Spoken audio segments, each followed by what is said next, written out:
I never thought the sound that would finally break me wouldn't be yelling or threats or even police sirens. It was the sound of a BMW horn blaring at 6:47 a.m. every single morning, like a ritual meant just for me. I didn't know it yet, but that horn was the beginning of a war that would cost one HOA president her power, her reputation, and eventually her home. I live in a quiet suburban neighborhood, the kind people move to because they're tired of chaos. Tree-lined streets, kids riding bikes, neighbors who wave but don't pry. We do have an HOA, sure, but for years it was background noise, grass height, trash bins, boring stuff. Then Karen moved into the corner lot. Not just any Karen. Karen Mitchell, newly elected HOA president. The kind of woman who treated the bylaws like holy scripture and carried them around laminated in her designer purse. She smiled a lot, but it was the kind of smile that never reached her eyes, like she was always evaluating you, always keeping score. The first morning it happened, I thought it was a mistake. I opened my garage, coffee in hand, ready to head to work. And there it was, her white BMW X5 parked sideways, perfectly angled, blocking both of my cars in. Not halfway, not accidentally.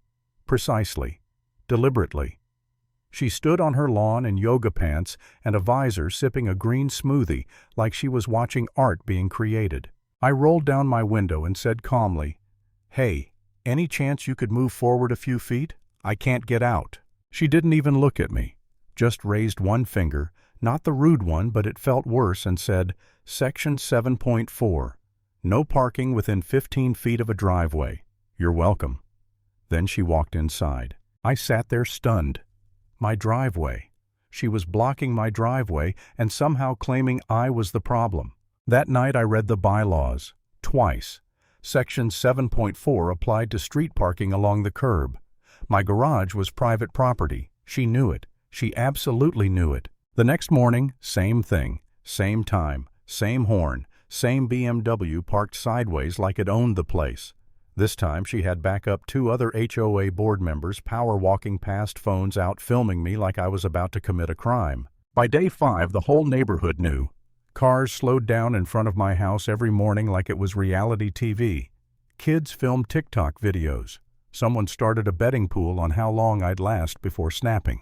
I tried everything. I emailed the HOA, filed formal complaints, spoke politely, then firmly. My complaints disappeared from the online portal. I started getting pink sticky notes on my windshield. Consider being a better neighbor. Trash bins visible for 7 minutes past 8 a.m. One night she left a printed photo of my garage floor with a tiny oil spot circled in red. Environmental hazard reported. I started parking 2 streets away and Ubering home just to avoid the humiliation. My wife stopped inviting friends over because Karen would stand in the street screaming about curb appeal violations the second anyone pulled in. And that's when it hit me. This wasn't about rules. This was about power. There were nights I sat at the kitchen table staring at my phone, wondering if I should just sell the house. Walk away. Start over somewhere without an HOA. Somewhere without her. I remember thinking maybe I'm the problem. Maybe I should just let it go. It sounds stupid now, but when you're trapped every day, publicly humiliated, slowly stripped of control over your own home, it messes with your head. The breaking point came on a random Tuesday. Day 23 of being blocked in. I begged her to move. She laughed. Actually laughed. Right there on the lawn, like this was her favorite part of the day. That afternoon I made a quiet decision. No emails, no arguments, no more asking. I called a guy I knew from high school who worked in concrete and commercial installs. I told him I needed steel bollards, the kind they put in front of banks. Unmovable. Indestructible. Painted HOA-approved sandstone beige because I wasn't giving her even an inch to complain about color. He paused and said, "You sure this feels nuclear?" I said, "Just do it before I end up on the news." 2 days later, the posts went in. 4 of them. Perfectly spaced. Right on the edge of my driveway, permitted by the city, inspected, approved. I even added reflective strips so nobody could claim they didn't see them. I took photos, sent copies to the city, saved everything. The next morning, 6:47 a.m. on the dot, I heard it, not the polite beep she used to wake the street, but a full panicked, held-down horn. I stepped outside in my robe, coffee in hand, and there it was. Her BMW was wrapped around the center post like a crushed soda can. Front end destroyed, airbags deployed. Her green smoothie splattered across the windshield like modern art. The car sat sideways exactly where it always parked, except this time it wasn't moving ever again. Karen was screaming, red-faced, veins popping. She pointed at me and shrieked, "You did this on purpose." I took a sip of my coffee and said, "Section 7.4, Karen. No parking within 15 feet of a driveway. You're welcome." Neighbors came out clapping. Someone started filming. The tow truck driver took one look and laughed so hard he had to lean on his truck. "Lady," he said, "this is the best call I've had all year." Karen called 911 claiming I'd installed booby traps. The officer who arrived knew me from coaching Little League. He checked my permits, measured the posts with his boot, and said, "Ma'am, this is private property. You hit a fixed object. At-fault accident." That should have been the end. It wasn't even close. That night, Karen called an emergency HOA meeting. Yes, they had those, and demanded my immediate removal from the neighborhood. She passed around glossy photos of her totaled BMW with captions like "domestic terrorism in broad daylight." I showed up with a folder thicker than her bylaws book. Ring footage of 28 mornings in a row, city permits, photos, measurements, emails including one where she herself tried to block my permit and was told in writing that I had full rights. You could feel the room shift. Karen stood up screaming about curb appeal and unauthorized modifications. I flipped to the next page. Her email, the city's reply. You could hear her soul leave her body. And then she snapped. The next 48 hours were chaos. Fake liens on my house. A neighborhood Facebook group called Stop the Bollard Bully. AI-generated images of my garage with graffiti. Anonymous calls at 4 a.m. Nails scattered behind my tires. I installed more cameras.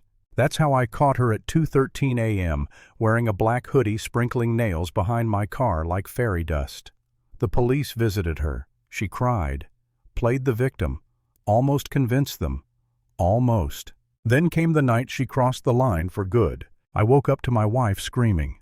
I ran outside barefoot. Karen was on my lawn with a cordless sawzall, sparks flying as she tried to cut through the steel posts. Bunny slippers, silk robe, hair in curlers, screaming, "I paid for this street." The blade snapped. Shrapnel flew. She sliced her own forearm open. Blood everywhere. She looked at me and whispered, "This isn't over."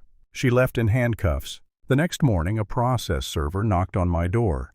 Karen was suing me for $250,000 emotional distress, loss of enjoyment of life, permanent disfigurement. That lawsuit sat on my kitchen island like a loaded gun. My lawyer laughed so hard he had to set his coffee down. "This is performance art," he said. Discovery began. And that's when the universe decided to hand me everything. Karen's lawyer accidentally attached the wrong document to an email.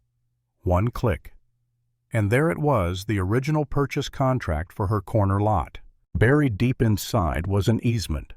A legal right-of-way dating back to 1978. Permanent. Unrestricted. Giving my property access across the exact strip of land she'd been parking on the entire time. She never owned it. Even better, a handwritten note from the previous owner. Buyer aware easement is active. Seller disclosed verbally. And Karen's response noted right there, HOA will fix that. She knew. From day one. At mediation, her confidence evaporated in seconds. My lawyer laid out the documents. The survey. Drone footage showing her driveway, her BMW, her rose garden, all built over my legal access. She stood up so fast her chair fell over. "You can't do this." I finally spoke. "Watch me." She dropped the lawsuit. Resigned from the HOA. Agreed to remove her driveway at her own expense.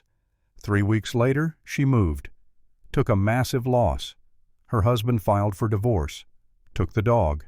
Now every morning at 6:47 a.m., my garage door opens smooth and free. No horn, no threats, just quiet. Power only works when people believe in it, and the moment I stopped believing, her power disappeared.